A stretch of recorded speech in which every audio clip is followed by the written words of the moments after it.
The whereabouts of Benjen Stark is one of the most persistent mysteries in A Song of Ice and Fire. He disappears in A Game of Thrones, and despite a great ranging to find out what happens to him, no trace has turned up for 4 books going on 30 years in real time. Even with such limited evidence, I think we can work out what happened to him. In fact, we can do something to reconstruct his movements north of the wall, and maybe even pinpoint his exact current location down to a few hundred meters. And it comes down to a particular detail that, at least as far as I've seen, hasn't been interpreted correctly, one that proves Benjen isn't dead, at least not in the conventional way. And perhaps just as importantly, the author hasn't forgotten about him. He's had an answer for where Benjen has gone and what he's been doing this whole time.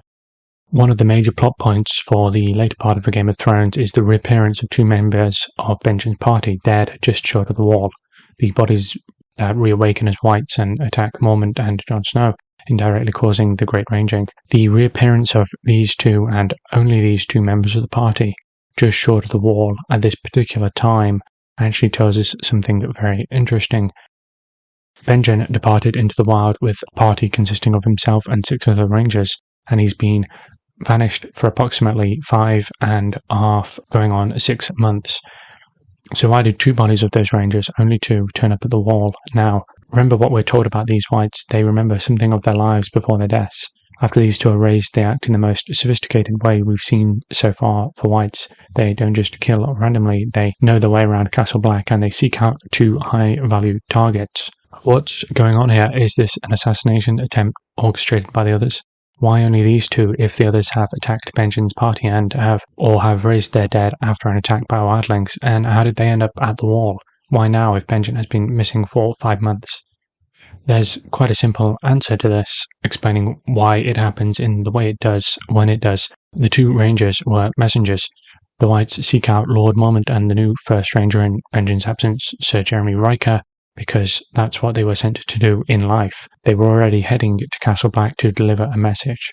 Somewhere beyond the wall, Benjen split his party into 2, his own to remain in the north out of contact for some unknown purpose, and 2 messengers to return alone to Castle Black and inform them of something. These 2 messengers somewhere along the way were intercepted by something or someone on the way to Castle Black and became the bodies that were found just short of the wall. With this in mind, we can realize a few interesting things. Firstly, it's that Benjen is not dead, at least conventionally speaking. We'll get to that. If Benjen is sending messengers back to the wall, it must be in anticipation of a longer stay in country. He knows he will be out of contact for a long time, and so sends these 2 men back to the wall to get word back to the command structure and to update them with what he's already learned. So he's willingly and knowingly putting himself into some situation where he'll be out of contact. His fate after that may not be so clear, however, the cause of him going missing isn't something mundane like being attacked by wildlings or freezing to death or whatever. If that was the case, all 7 would have showed up at the wall. This also shows that the author definitely had an idea of what has happened to Benjen, why Benjen is missing during the first book. This wasn't a mystery established without an answer. The author had a definite, albeit as of yet unrevealed, timeline of events for what Benjen was doing in the north as he disappeared that caused the 2 messengers to reappear when and where they did. Benjen, the character, made a decision off screen based on information we're not yet privy to, but the fact that we can trace that decision back shows that the author must have had some idea when making his own decision to have the events play out the way they do. Now, I promised at the start of the video we would reconstruct Benjen's movements beyond the wall and even track down his exact location. How can we do this? When I told you that Benjen split his party in the north beyond the wall, did a particular location spring to mind? I know one did for me. There are so many factors that affect travel time. We don't know if Benjen was travelling in a direct line, and the dates and timelines we have for events in A Song of Ice and Fire are only ever rough estimates. However, it would certainly be a good heuristic that if we think the party split took place somewhere, then the total time it takes for Benjen to get there from Castle Black and the messengers to get back to Castle Black again, i.e. the time between Benjen leaving Castle Black and the 2 bodies being found there, should be roughly twice the time it takes for any other characters to travel in one direction there from Castle Black to this location. If, for example, Benjen was missing for a month and we saw characters taking 2 months to get somewhere from Castle Black, the party split can't have taken place there. Or even if he was missing for 1 month and we saw characters taking 1 month to get there, there wouldn't be enough time for the travel to take place. We can't rely on exact dates, but we can use this as a rough rule of thumb. If you answered the Fist of the First Men to my question just now, you jumped to the same conclusion I did. The buried horn, the arrowheads, the cloak seem like good evidence he was at least passing through there. Sure enough, our test doesn't rule it out. In fact, it lines up quite well, according to rough estimates based on this commonly cited online timeline. Around 176 days elapsed between Benjen's party's departure from Castle Black and the return of the messengers.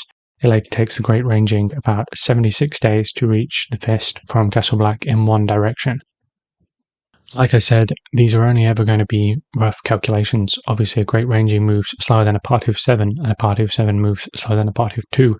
And who knows how long variances in route, especially indirect routes like these, will account for. But imagining our author working on rough estimates of how long each story location takes to reach from each other location, this fits about how you'd expect it to. The journey there and back should take about twice as long as the journey in one direction. So at the Fist of the First Men, about 2.5 months after he left Castle Black, some piece of information, something caused Benjen to realise he needed to stay out in the north, out of contact with the Watch. To get word about this back to the command structure of the Watch, he sent 2 men from his party to return to Castle Black with the message. They returned to Castle Black and seek out the ranking officers, with just the minor problem that they're already dead, having been intercepted and killed by unknown assailants along the way. From Benjen's perspective, it isn't a disappearance at all, or at least not a certain one. He thinks, or at least hopes, his messengers will have reached Castle Black safely and informed them where he is and what he's doing. If you're still with me, let's see if we can speculate on what it was that caused Benjen to disappear, that is, to split the party, to stay out in country. What could be so important that he couldn't return to Castle Black? The first and most obvious thing he's learned is that the others are returning, the dead are walking. This is something you need to warn the Watch about, and we can see the irony of Martin on full display here. Though the messengers are dead and hijacked by the others, they still fulfill this purpose. They find Mormont and Riker and make them aware the dead are walking, just in a more direct way. Mormont sees the wights and gets the message. The cold winds are rising, summer is at an end, and a winter is coming such as this world has never seen. But what could it be that causes Benjen to make his decision, and what makes him think that he's going to be away from the wall for a long time? Naturally, we can only answer this with speculation, but I think the commonly held idea that Benjen is in contact with the children of the forest is an obvious place to start. Of course, we have the ironic claim of Brands when he hears Benjen is missing, the children will help him. And what little we do know of Benjen's character, it does seem plausible that he would also have that idea after discovering the supernatural threat of the others has returned. He takes the role and duty of Night's Watch seriously enough to volunteer himself after hearing the sales pitch at Harrenhal. That is to say, he's something of a romantic, the shield that guards the realms of men, etc., etc. And of course, the trace Ghost finds cached at the Fist evokes the children of the forest with the obsidian blades. It seems to be a part of the message Benjen is trying to leave with these wordless clues. Finally, we can also look at the particular location. The Fist of the First Man is topped by a ring fort, quite clearly evoking forts of the type seen in Ireland, for example, which are also called fairy forts. That is to say, it's a location imbued with a particular supernatural power. It's a place for passing from the ordinary into the world of the weird, the supernatural, i.e. exactly the type of place Benjen, upon learning of the return of the others, would go to seek the children of the forest. Benjen has disappeared with the children of the forest. He's gone down the rabbit hole. He's in fairyland. He's literally away with the fairies. And this is not necessarily a good thing. There's something ambivalent about the children of the forest in A Song of Ice and Fire. We shouldn't think of them solely as the helpful friends of Bran's children's stories. Aside from the folklore of our own world, we only need to think about the Trojan paste theory or the Grishka of Martin's A Song for Lyre, which Bloodraven's Cave sort of evokes. This is what I mean when I say Benjen isn't dead in the conventional sense, but he is perhaps lingering in some state between life and death, similar to Bloodraven. Perhaps his physical body is no longer active, even as his mind is in the trees or in Mormont's Raven, like some other videos have suggested. There are plenty of potential missions or destinations he could have embarked for upon making contact with the children, but going into the Weirwood network, slowly becoming part of it, to learn from the long historical memory of the children, to access their knowledge about the others and previous battle with them, while also incapacitating his body temporarily or permanently. This would be a plausible reason for Benjen to split the party to get word back to the world as he goes further into the underworld of the Children of the Forest. This would explain why the Children and Bloodraven haven't told Bran about their contact with him yet as well. They don't want to scare him off from doing the same thing. Now we have a reasonable timeline for Benjen's actions after leaving the wall.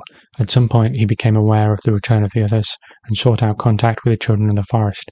On meeting them at the Fist of the First Men, he realised it would be necessary for him and for most of his party to stay where they would be out of contact with the wall, perhaps for a long time, to complete some mission or gain some knowledge or power that would help in fighting the others. To explain this and to pass on a warning about what he had already learned, he split the party, sending 2 messengers back to Castle Black, and in case they didn't make it, buried a symbolic message at the Fist with clues for those who came after. The 2 messengers were intercepted and killed. However, as wights, they continued their mission and arrived at Castle Black, attempting to kill Lord Monmouth. So we can finally get to speculating about his actual current physical location. Like I said earlier, I think we have a pretty good idea of what that current physical location could be, though of course it's only speculation.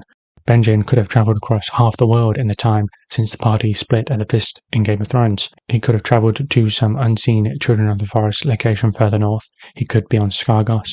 He could be sailing dark underground rivers deep below Westeros. He could have gone even as far as the Heart of Winter, if that is a physical place. We have heard from Martin that there would be some scenes set even further north than Bloodraven's Cave in a hypothetical future book. That could be a reunion of Bran and Benjen. But I think the most intriguing possibility is that he hasn't moved at all. We hear about the hollow hills of the Children of the Forest. Did the First Men build their fort atop the Fist because it was a location of importance, power to the children, one of their hollow hills?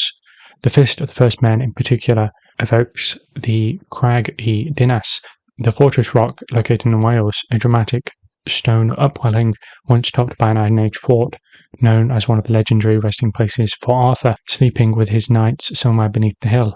The trail goes cold at the Fist because Benjen is plugged into the weirwood network a few hundred meters beneath their feet.